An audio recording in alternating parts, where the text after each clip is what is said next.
What up, good people? How y'all doing? We are live, episode 77 of Sucio Sports, presented by Inplay Dogs and Jail Blasters. Appreciate y'all tuning in. Oop, my bad. I have my phone here with the link or whatever. I was trying to send it to a couple people right quick. Sometimes people don't be knowing how to log on and different stuff like that. So some people I just be sending it to them. Oh man. Yeah, but episode 77 Sucio Sports presented by Gel Blasters and Inplay Dogs. Um, I'm so glad y'all could make it out to another episode with us as we march towards 100. It takes a lot to consistently do this week after week after week, even though we skipped a few weeks here and there. Um, just to know that a lot of y'all rock with us and whatnot. Man, we really do appreciate the love and the support, and we always try to mimic that love and support across other platforms and other podcasts and whatnot. Especially when so many people show us love, we try to make sure we reciprocate that love and show it back. So we appreciate all y'all rocking with us and whatnot. We just try to give y'all as much infotainment, as we like to call it, as possible, because we're going to inform you, but we also want to entertain you, but we don't want to make it manufactured and produced. You just want to make it seem like it's just literally like what we would do on a normal day-to-day basis, just us sitting here talking about sports, but presented in a somewhat professional manner and whatnot. Um, but appreciate y'all rocking out with us. Um, I'm sitting here frustrated because I decided again to watch the NBA playoffs instead of watching wrestling tonight, right? And hold on, the dog just came. Hold on. This will.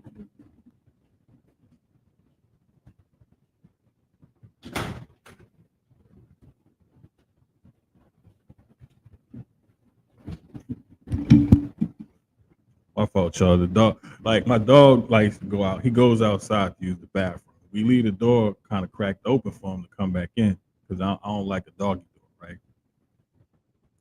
Because there be rabbits and stuff like that around here. Like I live around the corner from the country sometimes. So anyway, earlier he was out there suntanning. Just now he was out there just playing around. I delayed the show a couple minutes waiting for his ass to come back inside.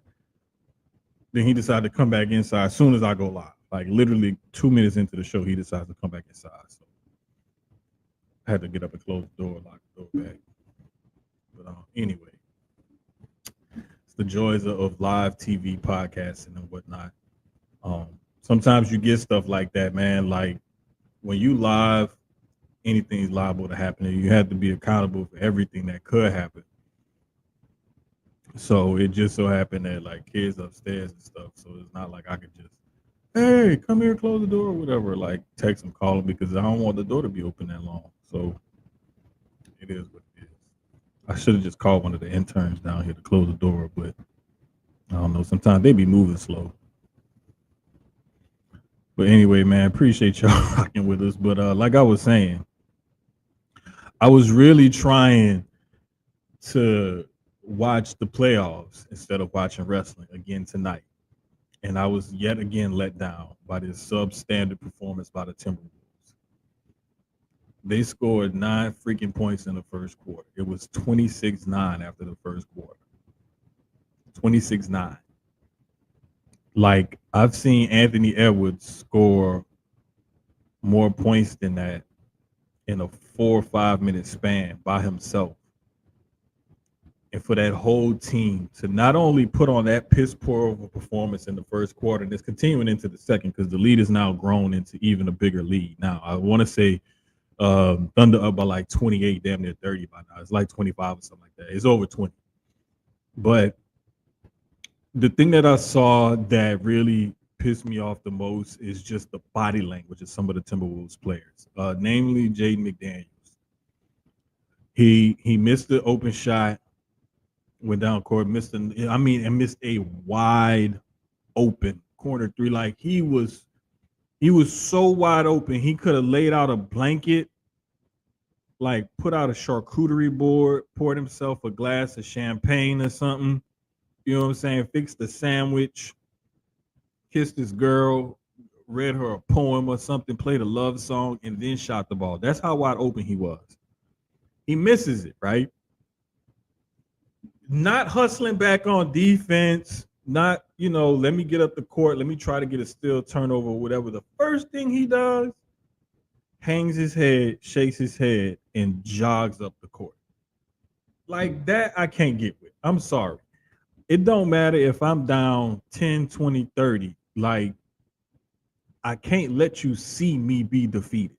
If I see you defeated and I can see it in your face and your body language and I'm reading that on you, I know I already got you. And this is why the Thunder, every time they hit another shot or whatever, the crowd going crazy and the team and the bench is celebrating.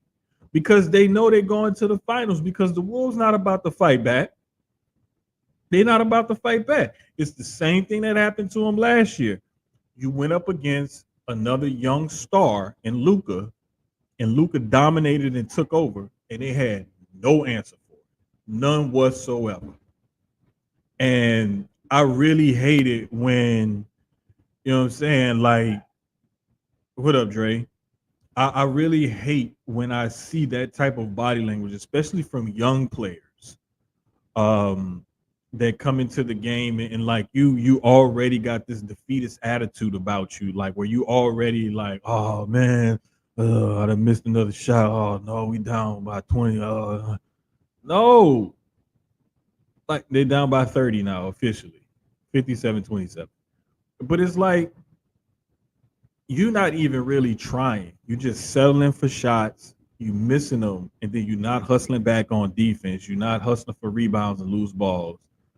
You're not like you making stupid turnovers. And it's just like to me, it seemed like they already got they tickets booked. Like is the tickets already booked? Um,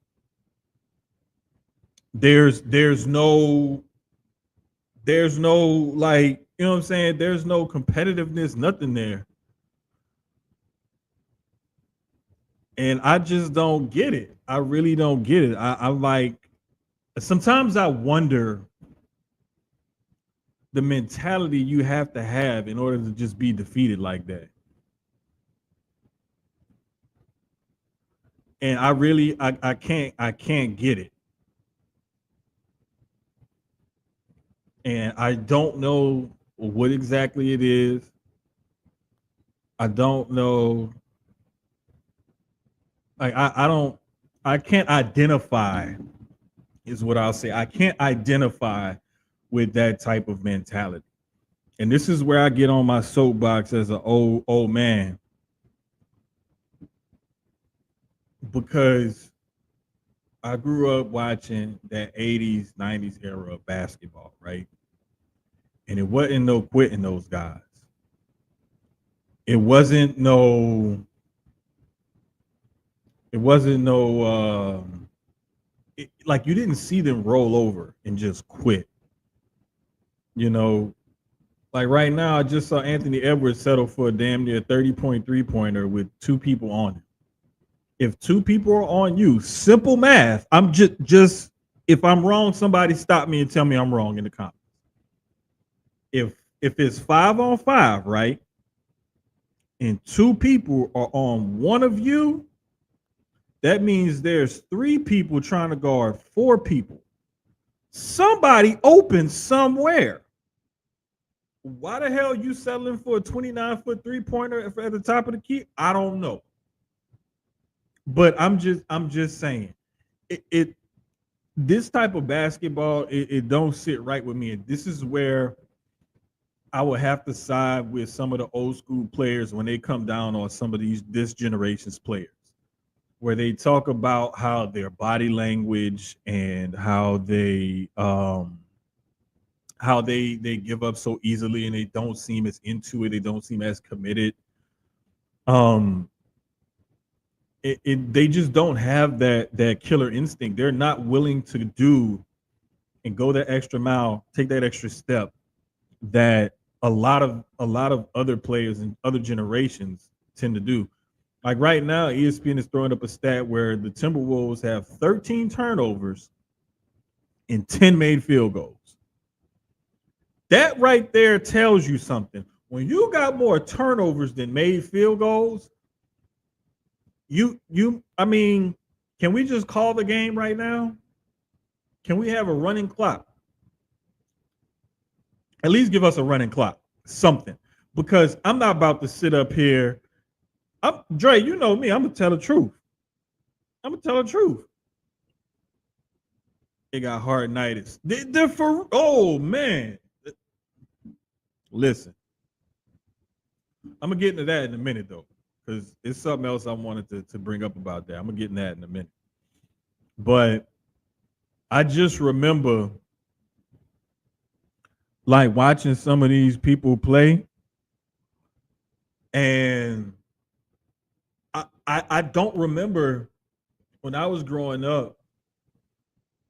Early on, my earliest memories, like from what they say, finals was on tape delay, and I'm looking for, like where the hell the competition was at. I used to love watching Lakers Celtics. I caught the tail end of Dr. J's career. I do remember the Bad Boys Pistons very vividly. The early Jordan's Bulls that couldn't beat those Pistons. Those Lakers Celtics matchups. That time, Larry Bird won 3 straight MVPs in the middle of the '80s decade when there was like a bunch of the greatest players of all time playing in that decade. I remember a lot of that stuff. I never really remember seeing teams just roll over like this and just quit this early on in the game, especially in an elimination game.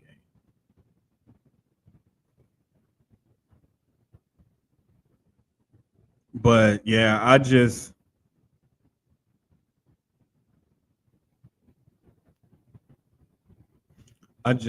know, man. I'm just frustrated with this.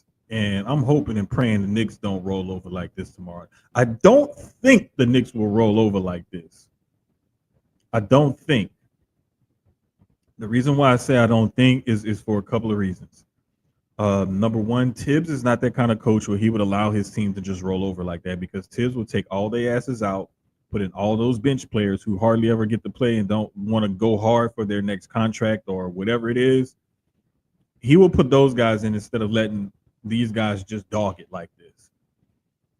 Um, the other thing is that I don't think Jalen Brunson and Josh Hart are the type of leaders on that team that would allow their team um, to roll over and play like that. Man, as who currently in the NBA as the league has a killer mentality. Lots of front running out there. I would have to say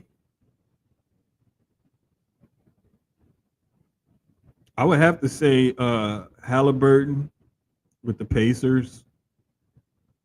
I would say Shea with the Thunder.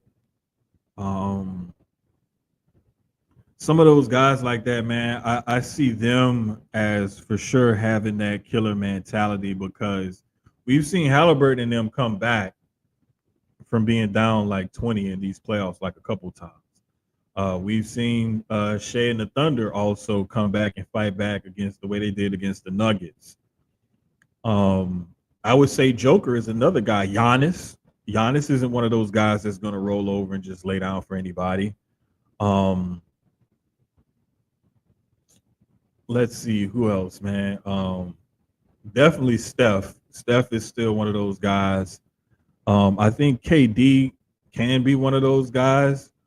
KD has been one of those guys before. It's just sometimes I think KD has it in him, and then sometimes I think KD will kind of like he'll teeter totter. It depends, but he has it in him, and he's done it before. Definitely seen Kawhi do it before. Um, Cancun on 3, yeah, bruh. I swear. Hold up, Sloan. Let me see. Who did I send that to, man? I think I sent that to the kids or somebody, man. Like we was just talking about that. Me and the kids was just talking about that. Like for real, for real. But there's a few guys I think in the league right now that has that killer mentality. Um, But just for like in these playoffs purposes, I think that these guys do have it. I just don't think Ant is one of those guys that really has it. He has a nice confidence about himself and a nice swagger. That's about it.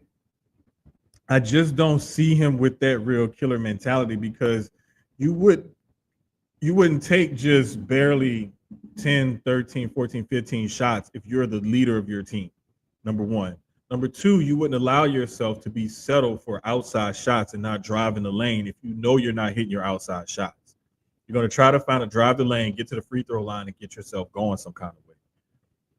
That's one of the things that I know a lot of people love and appreciate about Allen Iverson is that AI, he may not have been hitting his outside shot as much. He was not a great shooter, and I don't want people to get it twisted because I still think he was wildly inefficient. But AI would never stop attacking. And that's the one thing that people like about him is that dogged mentality where he just would not quit. He would not give up. As long as the parlay hits. Hey, what parlay did you play, my guy? But yeah, man. But I don't know, bro. It's just I don't. It's really annoying to see this like this. See, this is the thing though, Sloan. Gobert is not the type of guy that is a low post threat.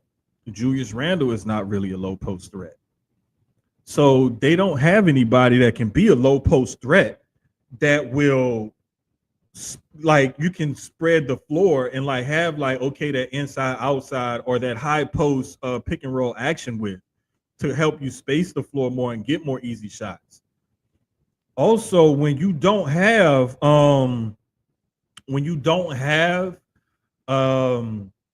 guys that can actually hit those outside shots consistently, teams aren't threatened by them. So when you leave a Julius Randle or Jaden McDaniels or one of those guys open like that, teams aren't threatened by their outside three-point shooting.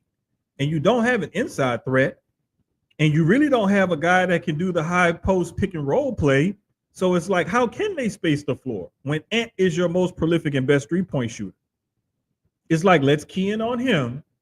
And we know if we force him to, he would definitely like take that outside shot willingly all the time. So let's leave him with that and clog the lane and make sure they can't drive. I mean, Naz Reid sometimes will post up. Sometimes Randall will get in the post. But, I mean, when you don't have a true low post option or a high post pick and roll option and your guys can't really shoot from the outside, what can you do? And at halftime, they have 14 turnovers and 12 field goals.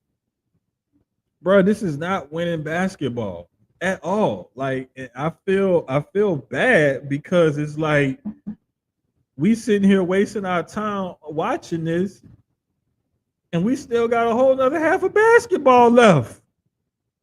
Like, what the hell? All right, Sloan sent me his parlay. All right, he got the. Oh, damn. All right, he got Ant. He need Naz Reid to get 13 more combined points, rebounds, and assists. You need Chet to get 9 more points, rebounds, and assists. Shea needs 18 more points, rebounds, and assists. And we need Caruso to make a 3. That's what we need for Sloan to hit that parlay. So cheers up for my boy. I hope that parlay hit, dog. I really hope that parlay hit. Yeah, they would have to give up a lot.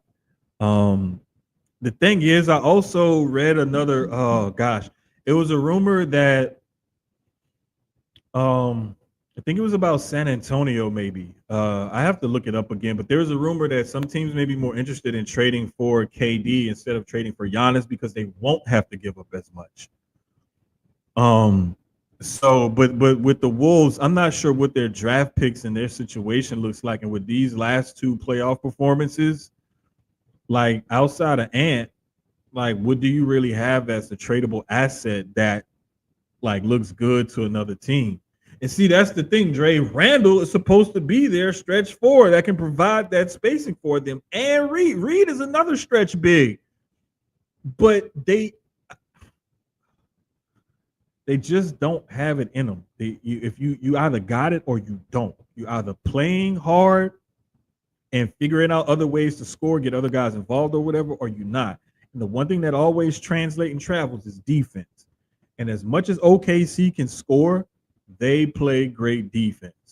That's the one thing where I will say that I'm thinking about placing a futures bet on them winning the whole thing right now. And I know it may not be as good of odds as it was before, but the thing is like OKC can score, but they also play great defense. And that was the one thing that the Knicks have not done. Nobody's really done on the Pacers in the playoffs except when they beat them. When you can beat Indiana is when you can hold them to 100 points or less. When you can hold them under like 100, 110, they're going to give up 110, 120 easily. Can you hold them less than that and beat them? That's the key to beating Indiana, because they're going to find a way to score unless you really, really cut the head off the snake and stop them.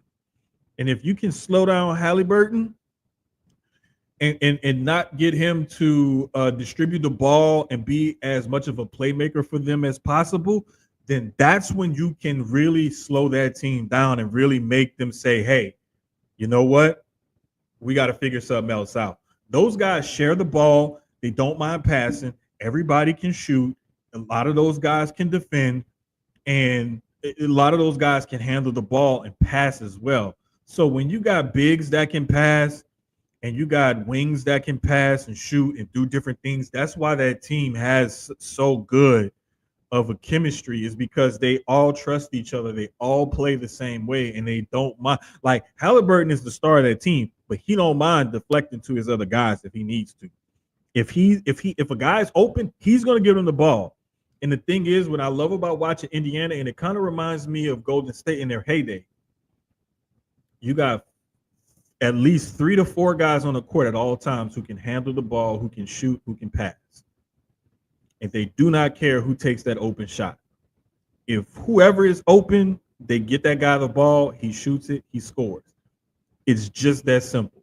And when you can play basketball that free and that open and that clear, that's why I love watching Indiana play. That's why I said, hey, y'all cannot watch if y'all don't want to, and because it's not the Knicks versus the Celtics, or I'm sorry, the Knicks versus the Lakers, or the Celtics versus the Nuggets, or whoever the fuck y'all want. My thing is I like watching good quality basketball. And as long as we get good quality basketball, I don't care. Now, the reason why I had a problem when the Spurs played the Nets in that one finals, and that was one of the lowest rated finals. I think that was the 2013-14 finals.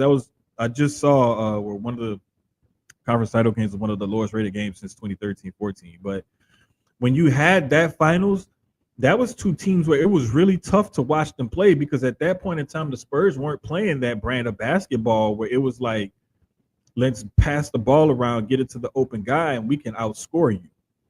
So it was just, I don't know, bro. It's tough watching this stuff sometimes.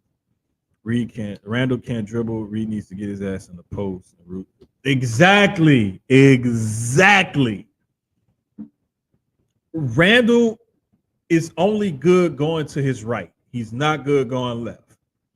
Reed can get in the post, but the thing is that they don't really give him the ball in the post. And ever so often when they do, I don't think he's truly comfortable down there. And I haven't really seen him truly be comfortable down there since really he was at LSU a little bit, and he would have certain mismatches against certain guys in the SEC or whatever. And then even then, I didn't really feel like he was truly comfortable doing it. He would do it, but it wasn't like comfortable. It's like you see a guy go in the post and you know when he's comfortable, when he can catch the ball clearly and have a move and have a plan. But when I see a guy catch the ball in the post and he doesn't look comfortable, like he don't know what to do, where to go, where his first move is going to be, or he can't even get position, or his footwork looks off, that's when I know you're not comfortable down there.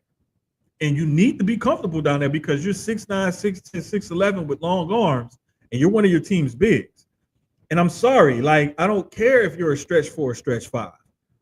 when you damn near 7 feet tall, you need to have a back to the basket game in order to help your team out more. That's just developing your skills. It's just like if I was a guard or a wing player, I need to be able to shoot the ball better than what most of these guys shoot the ball nowadays. So I'm going to work on my 3-point shot. I'm going to work on that pull-up midi. You know what I'm saying? I'm going to work on that floater. I'm going to work on my ball handling and my court vision and my passing and whatnot. I'm going to work on that because that's what this position requires of me to do. That's just trying to expand your horizons and be a good quality basketball player. No, and you're right, bro. And that's the thing that makes Joker such a great player. And that's why, to me, right now, at this day and age and time, it's like him and maybe Giannis and Shea are like the 3 best players in the world. And guess what? None of the 3 of them are from the United States. One from Canada, one from Greece, and one's from Slovenia.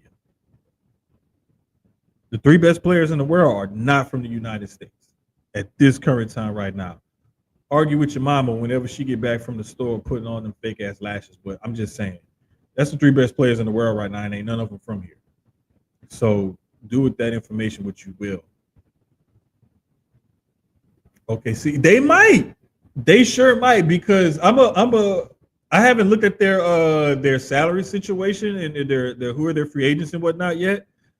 But I mean, as long as they got Shea and Chet and Jayden and Dort, because Dort brings that defensive dog mentality and he's added that spot up 3-point shot. You know, those guys are going to do good. And when they have Hartenstein in the game with Chet, and they got 2 active 7-footers that will switch on defense and will, clog the paint and won't just give up on the perimeter defense, even if they're in a mismatch, that team has good defense and they know how to rotate and whatnot. Oh, bro, I can't wait. I just was going back and forth on Twitter with somebody the other day that I think that I'm betting the over on every single one of those games, because those teams are going to they're going to go score crazy. This damn dog, I swear, bro. He likes to burrow. And he got his little blanket on the sofa, but it's not how he wants it. So instead of him just gently moving it or whatever, he got to now he comfortable again. Anyway, man, this little dude, I swear, sometimes I wish I could just sit him right here, put his little bed or whatever in this chair next to me and just sit him right there. But I know he'll make noise and stuff, or try to get up here and get on the pod or something like that, because he be wanting to be curious and shit. But anyway, I'm looking forward to it, bro. I'm really looking forward to it. I really want the Knicks to make a series out of this, but if they don't, just go ahead and lose on a last-second shot or something like that. What a go team, this fool. Appreciate the love. Even though I know you're not a sports girl, you Allen Iverson and Vince Carter when it comes to basketball, but I appreciate the love. Rudy clogs up the lane for exactly. He is not a threat. The only thing Rudy is there for is defense and rebounding. And the sad part about it is sometimes when Rudy rebounds on the offensive end, he can't put it back up. And I'll never forget, it was towards the beginning of the season. I remember it was still kind of cold outside. And some idiot on Twitter tried to argue me down that was the wrong play, that they should have given it to Rudy, or Rudy should have taken this shot or something like that. And I'm like, why? He can't finish. He sucks. He's 7'2", and he has a hard time finishing around the basket. That's a crying shame. You should be ashamed if you're 7'2" and you don't have an outside shot as a big and you have a hard time finishing around the basket. That's a problem. And so just to relate this to the women's game a little bit, everybody who goes as hard on Angel Reese for missing all these layups and all these putbacks when she's getting all these offensive rebounds, because she's a rebounding savant. But when she's missing all these easy layups and stuff like that, I need y'all to have that same energy for people like Rudy Gobert, who are way taller than everybody else, mostly everybody that he's playing on the court with, and or stronger than them. and you still have a hard time finishing around the basket. Keep that same energy for that big French baguette down there that has a hard time finishing as well. Because y'all don't have that same energy for him that y'all do for her. Why? I'm just saying. Don't act like I don't know this because I pay attention. But anyway, it's hard to watch some of these games sometimes, man, with the way these guys play. And sometimes it's fun to watch. But when you got one team that's clearly just dominating the other team, it's no longer fun. It's just on and it's background noise. And I would have did better watching Evolve from WWE to see Callie Armstrong win the initial Evolve Women's Championship match, or watching Dynamite or something like that, than I would have gotten enjoyment out of watching this massacre right now, because now the lead is up to 35-37. It's like every time I look up, the lead keeps going up, up, up, up, up. And I think the Timberwolves are going to set some records for scoring the least points and getting blown out by the most points or something like that, because they don't even look like they're into it or they're trying. They look like they're just ready to get on the bus and go home and catch their plane to their vacation destinations right now. So it is what it is, man. It is what it is. Right now, Jaden McDaniels is 2 of 10 from the field. Just ridiculous. And I'm seeing guys getting knocked down and just laying down on the floor. Teammates not even helping them up. Like, nobody really wants to take a shot. Man, just this is tough to watch, y'all. This is really tough to watch, and I really hate watching basketball like this. This is also why I say that I'm looking forward to this series with the Pacers and the Thunder, which it looks like is what we're heading to, unless the Knicks can pull off a miracle and somehow find a way to extend this series and win it in 7, which I don't think they will, because they haven't shown us shit all series. Like, I could see if they gave us a inkling of a feeling. Oh, let me plug this in laptop in. I don't like plugging it in too early.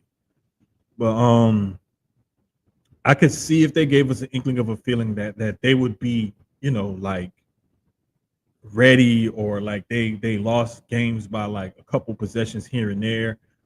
But too often they had to try to come back to put themselves in position to have a chance to win at the end of the game and then come up short.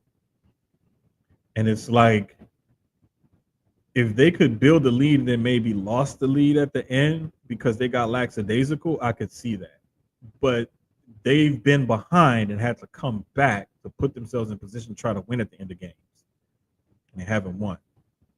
And I think when Halliburton hit that one shot that sent it into overtime, and then the Pacers end up winning that game in the Garden, I think that was the most demoralizing part of all of this. I want to say that was game 2. When they lost that game 2 the way they did, that really, like, to me, I was like, yeah, that's a wrap. I don't see the Knicks coming back from this, just because their mentality has to be more killer instinct, and they haven't had that. And we already got a report that's saying Karl Anthony Towns is questionable for the game on Thursday. So I really hope that they don't roll over and play dead, to be perfectly honest with you, man. I really hope they can make a series of this. It would be great, but I mean, I don't know. Yeah, what happened to Knicks in 6?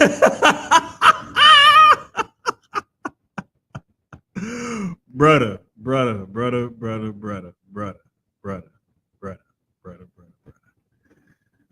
Yeah, that went out the door, dog. That went out the door in game 2. But that game 2 loss that they had in overtime like that, yeah, that went out the window, dog. That went out the window, man. But I hope they can make a series out of it, like, for real, because, man, I wanted to see the Knicks play the Wolves or the Thunder. I just wanted to see the Knicks in the finals, because Knicks fans are crazy, and I know the social media interactions would be insane. with the Thunder looking like they're going to play the Pacers, we won't get that type of social media interactions and the engagement that everybody's looking for. Which I mean, if we get it, we get it. If we don't, we don't. It's fine. My thing is like I really want to see good basketball more than anything. That's my main thing. Yeah, Davion. I'm sorry, dog. It's that Tom and Jerry gift where he like just spanking them. That's what's happening to your squad right now. They get spanked, belt to ass. Like if there was ever a game that you would say belt to ass, it would be this one right here. Because this is just ridiculous, man. Like you getting doubled up and you ain't even like. Did you at least pinch him? Like something, man. Like get a flesh wound, something. God damn. This is like one of them damn Tyson fights. Really, you know what this looks like, to be honest with you? This looks like one of those Floyd Mayweather fights where Mayweather just totally outmatches his opponent and he just peppering him around the ring, dodging punches, peppering him around the ring, dodging punches, peppering him, and he wins like 10 out of the 12 rounds. This is what this looks like. This is basically what this looks like. Yeah, switch the Drake. See, you know what them switches was like. You remember? You remember? Matter of fact, while I'm here, let me log into my book, my sports book, and see where it is. I ain't gonna shout the fools out because they ain't paid for the sponsorship, and they was janky with me, so I ain't gonna shout them out. Let me see. Where is the basketball?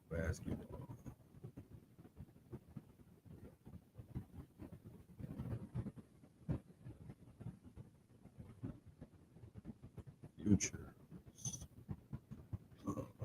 Next, no, I'm looking for the. Damn, I could bet on the Vietnam Championship. That's what's up.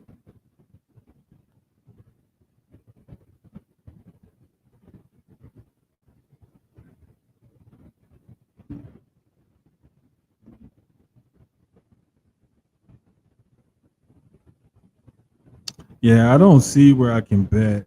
Let me see. Let me try this. Specials. NBA specials. No.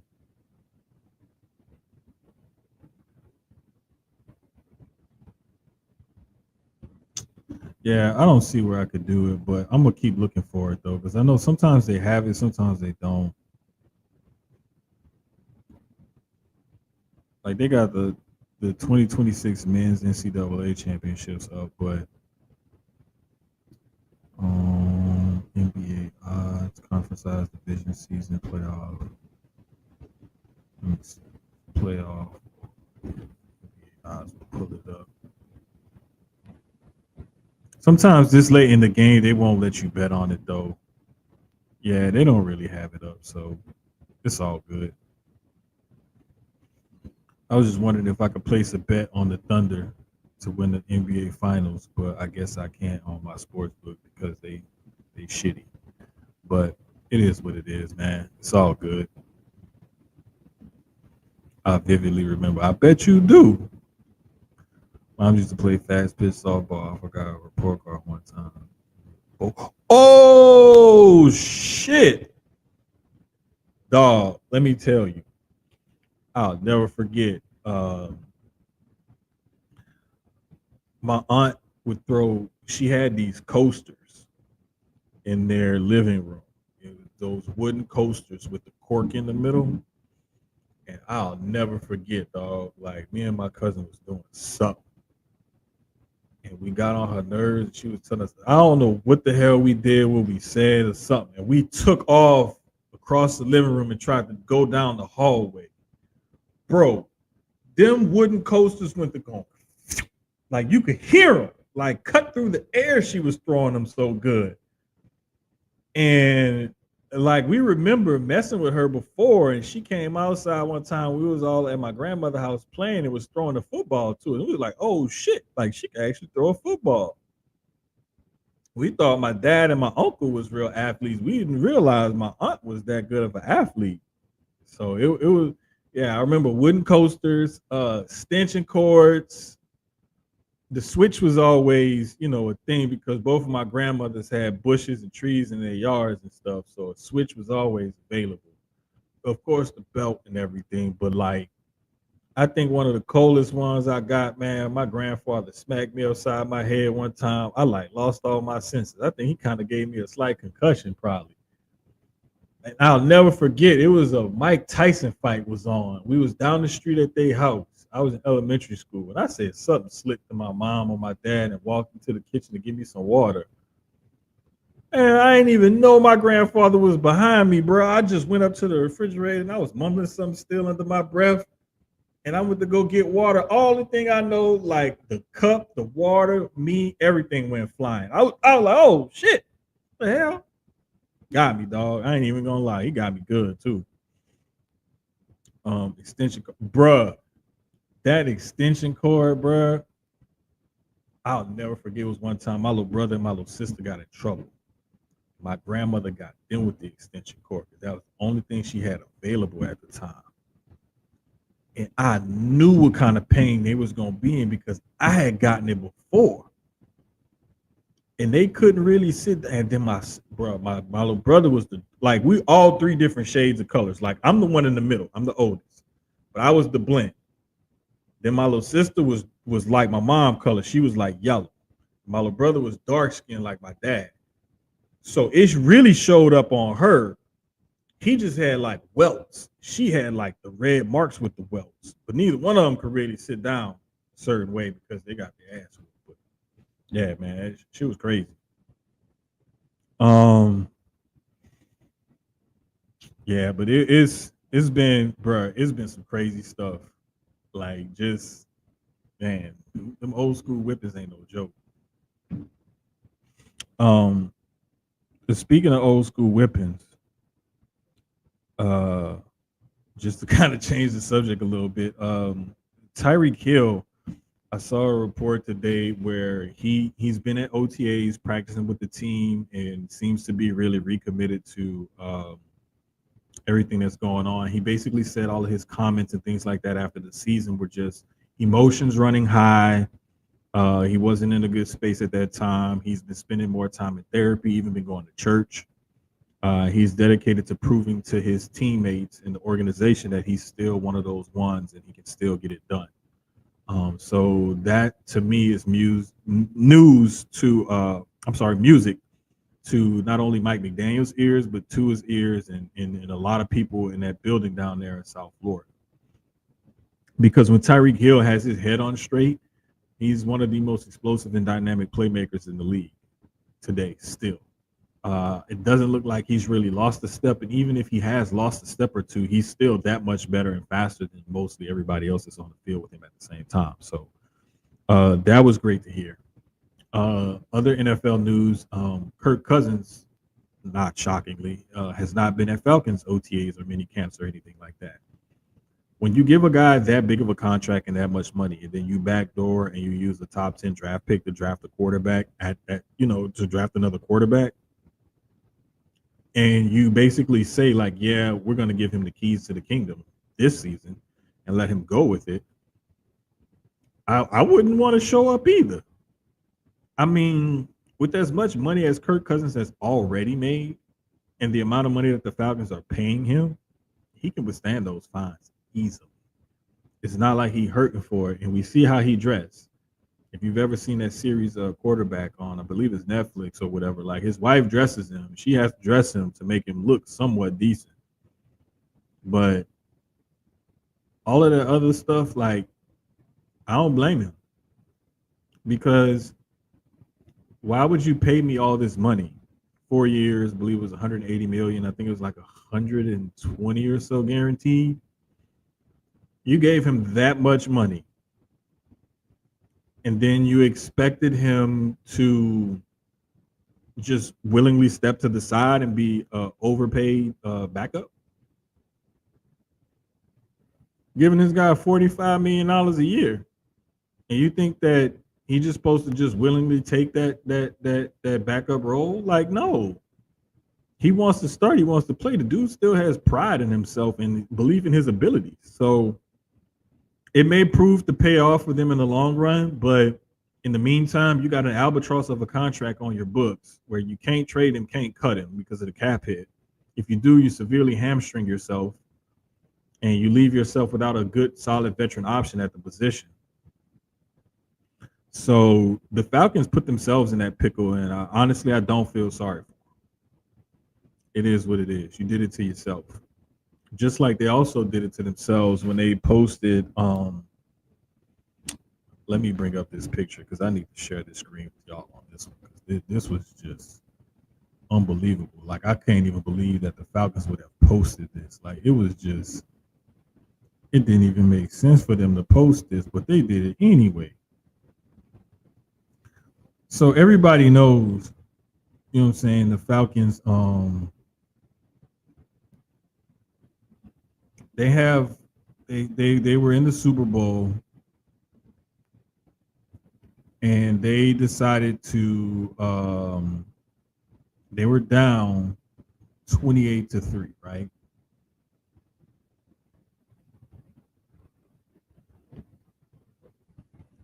And let me just tell you, what's so funny about this is that they decided that it was smart to go ahead and post this picture and say, we out here, right? They decided this was a smart thing to do. Let me make it so y'all can really see it. Right? They thought this was cool. They thought this was intelligent. And it's Mike Ford Jr. and I believe that's Bijan Robinson or something. I don't know who that is. Whoever that is. Whatever it is. Anyway, I don't care. It's a Falcons player. Whatever. Not too long after that, they realized what they did and then deleted it. Now, I'm gonna let y'all just look at that and you tell me what you see in that picture and why they would have posted that and why they ended up deleting. Because I don't care. No combination of those two players should ever take a picture together and be posted anywhere on social media if I'm the Falcons organization. Because that is the bane of your existence. You were up 28-3 on the Patriots in the Super Bowl and came from ahead to lose that game in overtime. And I'm so glad y'all did. Because it keeps y'all with no Super Bowls. And the Falcons and the city of Atlanta are a city that does not deserve happiness or peace. I'm sorry, I'm a Saints fan. And my whole thing with that organization and with that team goes way far back. But it really goes back to Roddy White and some of his ill-gotten comments about the city of New Orleans and whatnot. And I'm like, bro, what are you and who are you and what have you done to say that you can say anything and talk that much cash shit about the city of New Orleans and the Saints as an organization and a team when you ain't did shit, ain't really accomplished shit in your whole career? You didn't bring the Falcons no Super Bowl titles. You didn't win no MVPs. You didn't like offensive player of the year or nothing like that. Like, you're not even like in any like top tens or anything all time lists or nothing like that. Nothing. Like, bro, who are you? You're better known for being the guy that Julio Jones gave second life to because he would take the top off of defense and that extended your career. Because if it wasn't for Julio coming there, your career would have been cut way shorter, my guy. So be humble. Be humble. That's all I got to say. But yeah, I thought that was quite hilarious of the Falcons to post that and then quickly delete it, but it was already screenshot. And shout out to my boy BC in Houston. Uh, Matter of fact, follow BC in Houston. His Twitter handle's right there on the screen. He's one guy in gambling Twitter that I will say he will post his list of bets free for every day for everybody, free for you to tell and tag and follow him on those bets. But then that out of that night or that following morning, he will post the wins and losses, and he'll show you how many units he placed on each bet, and then how many units he was either up or down when he posts his results. So shout out to my guy BC in Houston because he's a real one. If you're into gambling Twitter, I would say follow him. He's not much on the parlays. He's more of like results, halves, things like that, over and unders and stuff like that. He does a lot of that. So he's one of the real ones in gambling Twitter. And I'm talking about a real pro gambler who's been doing this for quite some time. And he's been pretty profitable for the most part, because what I learned working with them and him and rest in peace to Fred and Booker T and all those guys over at when we were doing Sports Money Elite was that a professional gambler only needs to win, I believe it's 52 or so, 52, 53% of their bets in order to be profitable most times. But there was even times where they would send me my stats for the month.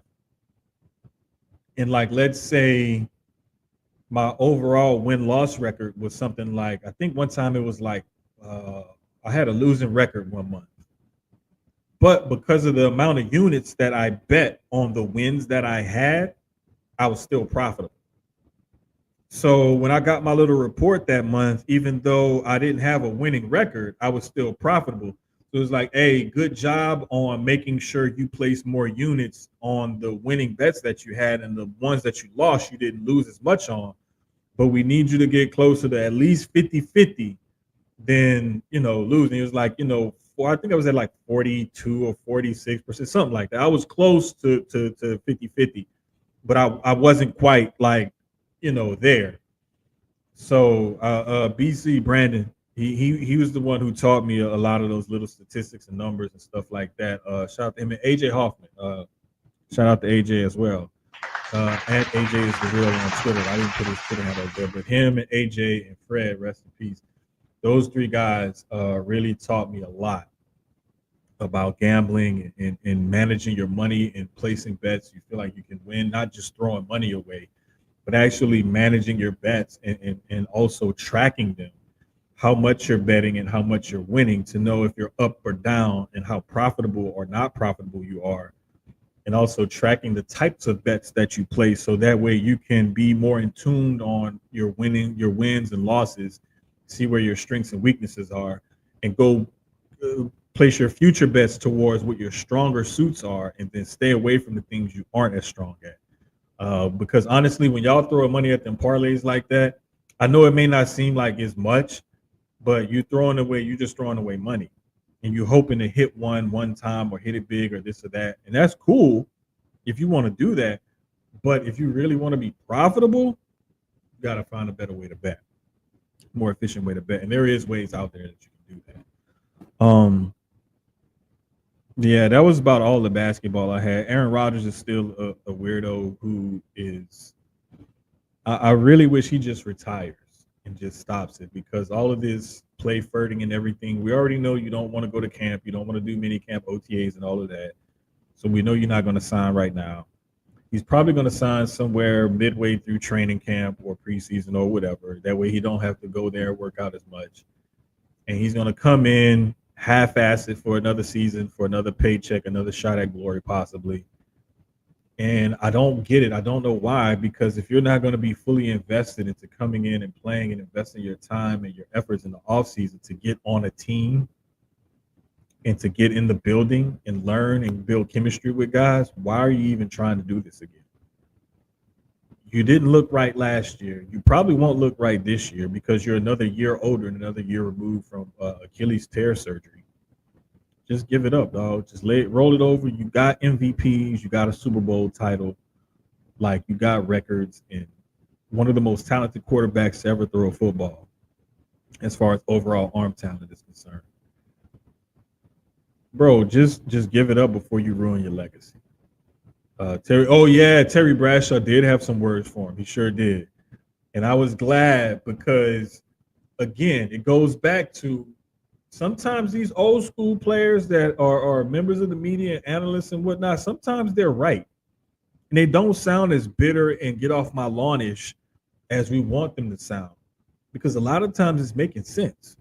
And just like I said earlier, a lot of NBA analysts call out this generation for not having that kind of killer instinct and not going all out and playing as hard. And it's true.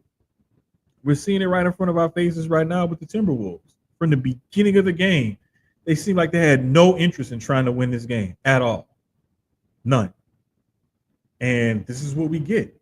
And this is what happens. So what can we do? There's nothing we can do about it. All we can do is just sit here and watch and suffer through it until we get to the next round, next series. And Aaron Rodgers is one of the perfect examples of a diva playing quarterback. And usually you would think the divas would be wide receivers or corners or sometimes, running backs, some of the glory positions or whatnot. Sometimes pass rushers have been divas. But when you see a quarterback being a diva, that's not the kind of guy I want to lead my team, to be honest with you. And that's one of the reasons why I kind of had an issue with some of the stuff Caleb Williams was pulling leading into the draft and the draft process last year. But that kid seems like he's, got his head on straight. And it was just a lot of it seems like it was more or less like his dad was leading the charge. And we don't really know if his dad was speaking for him or if his dad was just kind of speaking out of turn. But you got to understand, if it's coming from anybody in your camp, on your side, your family, friends, agents, whoever, it represents you. And so you either have to shut them up or come out and say, like, hey, he's just saying that on his own. That don't represent me. That's my dad. I can't tell my dad what to say and what not to say, but I just say he don't speak for me. None of that happens, so it still represents you. But hopefully Caleb doesn't turn into one of those diva quarterbacks like Aaron Rodgers is. Especially not this early on in your career when you don't have any skins on the wall to say, like, hey, I want this and I want that and blah, blah, blah, blah, blah. And that's, I think, another reason why people had such an issue with the things that Shedeur was saying and going through and the words that were coming out about him this past season and this offseason and leading to the draft and whatnot. Because they felt like he was trying, Dion, and they were trying to dictate where he would go or this or that. And I really think it was just talk. I don't think it was a whole lot of anything to it. And I think that, yeah, maybe he did off-put some people by the way he handled interviews and whatnot. But as you can see, the kid is, he's a team player. He's willing to work and put in the work. And he wants to earn his team's trust and come in there and work hard and do what he has to do. And I love it. I love the approach that he's taking right now. He's not letting it get to him, not letting it affect him. And when he got drafted, he celebrated as if he was drafted, in the top 5, even though he was drafted in the 5th round. So I love the attitude and I love the way he's going about things. And I really hope that kid has a lot of success and makes people eat their words, because the last thing I want to see is that young man have to go through what he went through and have people assassinate his character, and then he falls flat on his face. So every one of those assholes can be like, I told you so, I told you so, I told you so. So I really hope he has a lot of success, just so he can, shove it up everybody else's ass who had a lot of shit to say. A little bit of news out of WNBA. Caitlin Clark is out for a couple of weeks. I believe it's with a quad injury. And in those couple of weeks that she's going to miss is going to be one of the rematches against Angel Reese in the Chicago Sky, which I know people were dying for. Ticket prices went from an average of over $100, I believe, to around like $25 after Caitlin Clark's injury was announced and it was realized that she was going to miss that game. So you can hate on her all you want, and you can hate the publicity that she gets all she wants, but she's a needle mover and a ticket pusher. She brings and adds value to that league and value to her team, and it is what it is. The rivalry with her and Angel really started when LSU and Iowa played in the NCAA tournament that year. LSU won a national title in their junior years. It continued on into their senior years and continued on to their rookie years last year in the WNBA. Continued on this year, as a matter of fact. That foul was just a regular hard foul. Angel just kind of overreacted to it. She moved on. So should everybody else. And the thing that I think people really need to realize is a lot of Caitlin Clark's quote unquote fans aren't really fans. They just like her because she's white. And they want to paint that young black lady as the villain. And they want to use that as part of their racial agenda. And it's funny because I hate when I see, I'm gonna just call it spade a spade. I hate when a lot of times white people, most of the time, try to tell black people they're injecting race into something when clearly it's something racial. But then when you see people who couldn't tell you how many games the WNBA plays, when their season starts, nothing like that. They can't tell you shit about women's basketball but Caitlin Clark. That's the only thing they know. And they pick up that mantle just because she's a white girl and just because the media poses her so-called nemesis as Angel Reese, a black lady, a black woman. So when you have a white woman against a black woman, who you think the racists are going to pick? They're going to pick the white woman because she's against the bad black woman. I'm just calling a spade because a lot of times people don't like to call it out for what it is. And the thing that I love about women like Caitlin Clark and especially Paige Beckers, they know who they are. They know they're white and they know they have that privilege behind it. But Caitlin Clark isn't feeding into the bullshit. And Paige Beckers actually speaks out against the bullshit. And she calls it out. And that's why Paige, who's just as good as Caitlin Clark is and has the ability to be that type of player, even though she'll defer. And plus she's in the backcourt with Arika Gubawale. So let's not get it twisted. Like, she went to a team who already has an all-star lead dog and one of the league's best players in that same backcourt with her.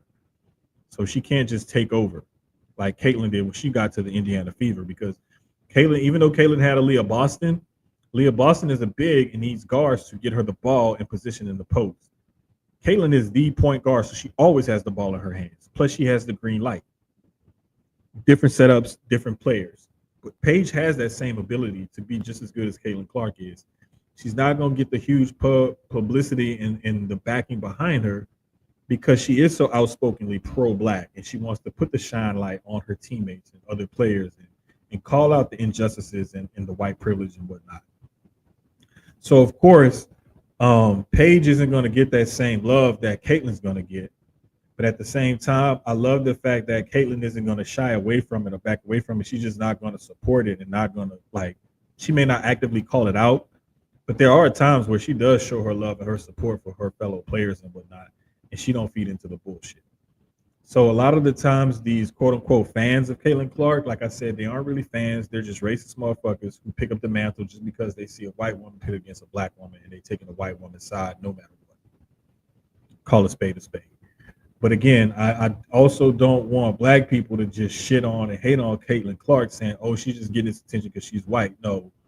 She just set the record for most, I believe it's 25 and 10 games in league history in 42 games, where it took the previous record holder over 400 games to do so.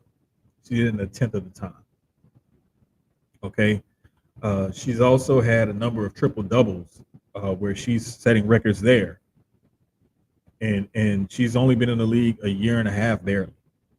So I'm just saying, like, that girl is good. She really is good. She really is bringing a lot of attention to the league. She's going to help them be more get towards profitability.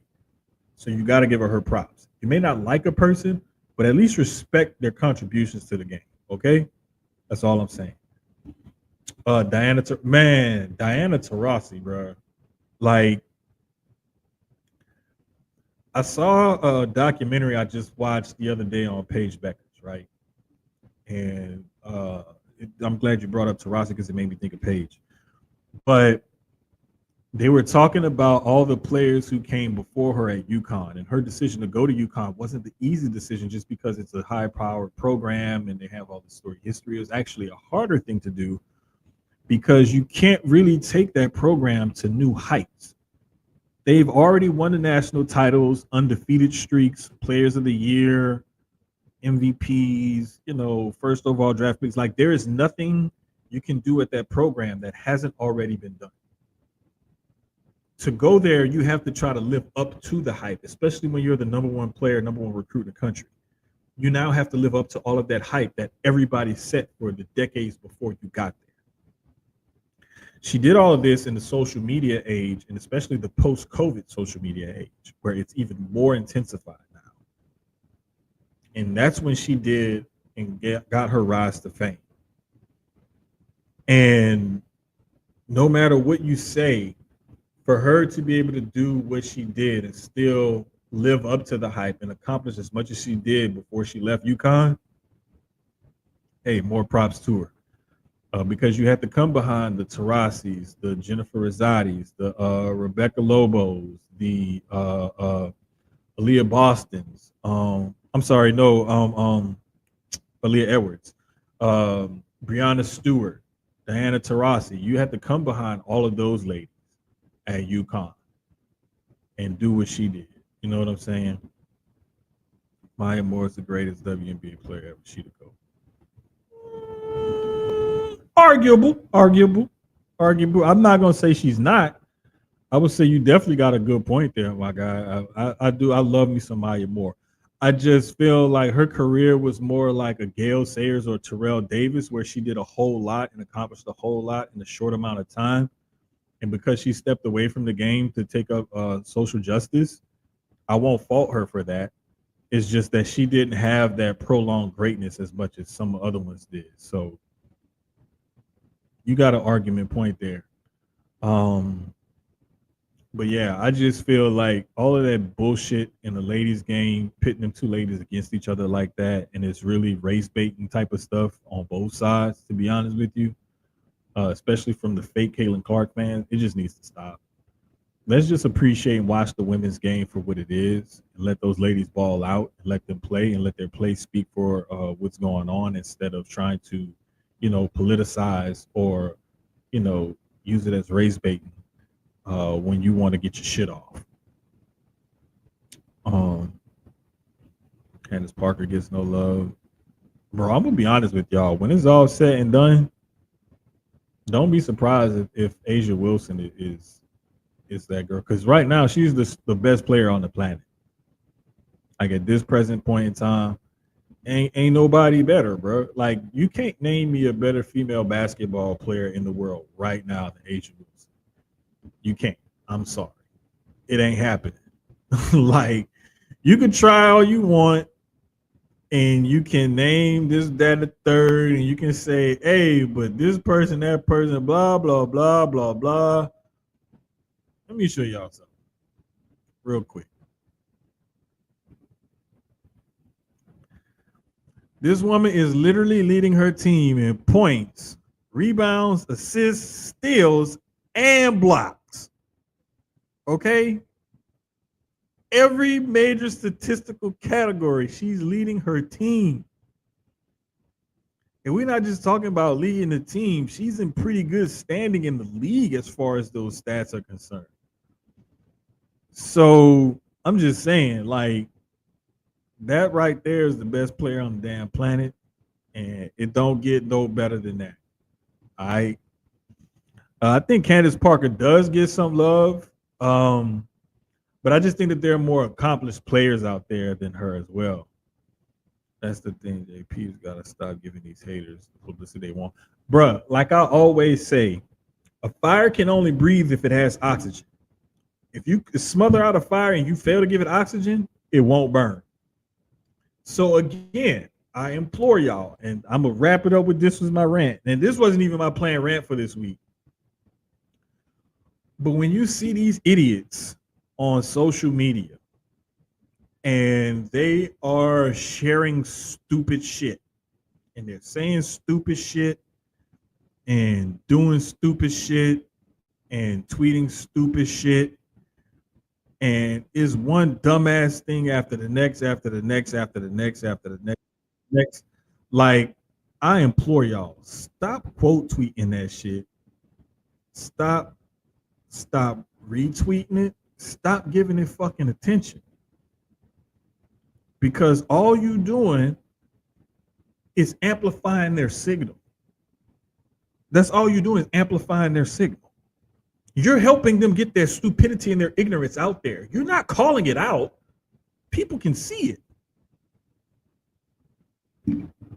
Thank you, Sierra. Let us say, no, I don't want y'all to say stupid shit. I don't know if you're saying let y'all say stupid shit or if you trying to tell the class don't say, I don't know. But all I'm going to say is, me personally, I'm not going to give you that publicity. I will call you out, or I will say, I think this opinion that I saw is stupid, but I'm not going to retweet that shit. I'm damn sure not going to quote tweet it because I'm not about to sit up here and amplify your fucking signal because it's dumb.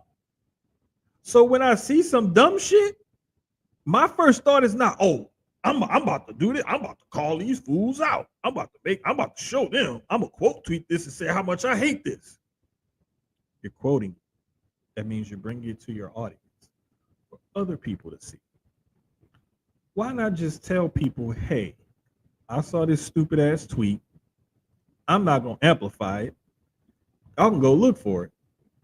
Blah, blah, blah. No, y'all don't want to listen. What y'all want to do? Well, I'm going to quote it. I'm going to show them. Yeah, you showing them all right. Only thing you showing them is that your dumb ass falling for it.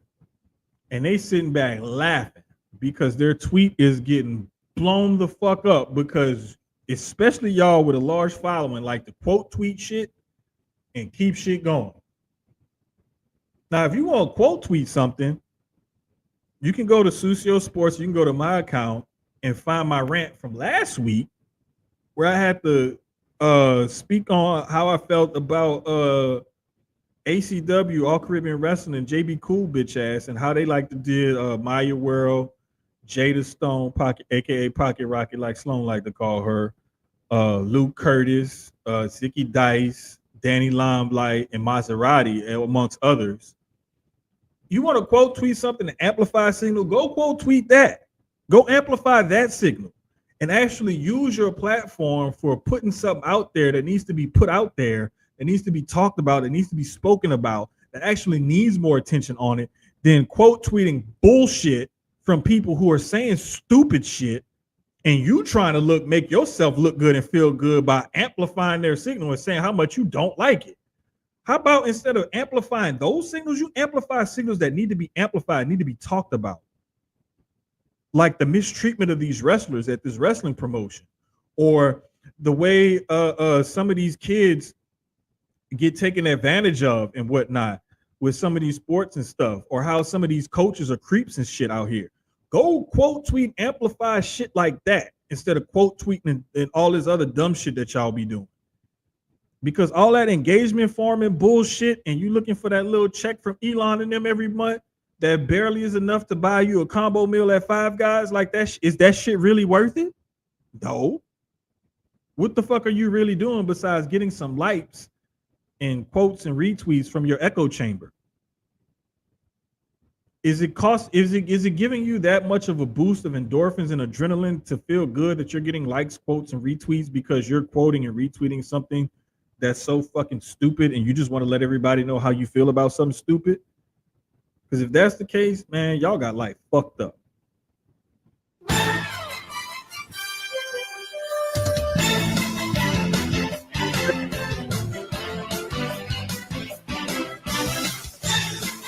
This has been episode 77 of Sucio Sports presented by Gel Blasters and Inplay Dogs. Inplay Dogs and Gel Blasters. Appreciate y'all rocking with us. We'll see y'all again next week. Peace.